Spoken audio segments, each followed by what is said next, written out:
Hello भाई। स्वागत है आप सबका मेरे यूट्यूब चैनल जस्ट टॉक 100 पे। आपने कुछ डरावनी कहानियाँ तो सुनी ही होंगी जो आपके रोंगटे खड़े कर देती हैं, और वो कहानियाँ जुड़ी होती है कुछ जगहों, घरों और कुछ चीज़ों से। तो आइए जानते हैं कुछ ऐसी ही कहानियाँ जो जुड़ी है कुछ डरावनी और भूतिया डॉल से।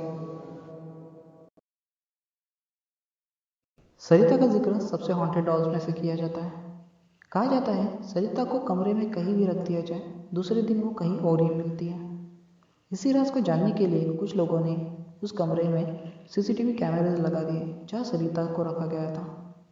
पर वो लोग भी देखकर दंग रह गए, क्योंकि कैमरे में देखकर ऐसा लग रहा था जैसे सरिता उन्हें ही घूर रही हो और उसे पता हो कि उसे देखा जा रहा है।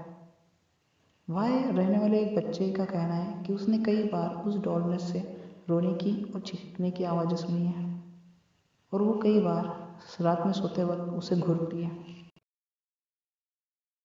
ओकिको एक जापान की डॉल है और इसका नाम एक छोटी बच्ची के नाम पर रखा गया है, क्योंकि अब वो बच्ची इस दुनिया में नहीं है।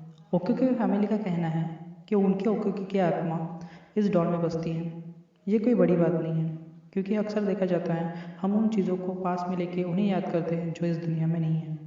ताज्जुब तब होता है जब हमें ये पता चलता है कि ओकिको के जो सर के बाल हैं वो रियल ह्यूमन हेयर है और वो टाइम के साथ बढ़ भी रहे हैं।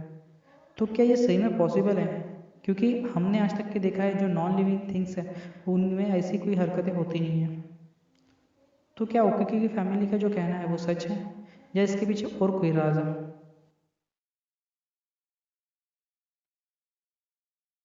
लेडा एक ऐसी डॉल है जो कहाँ से ही किसी को पता नहीं।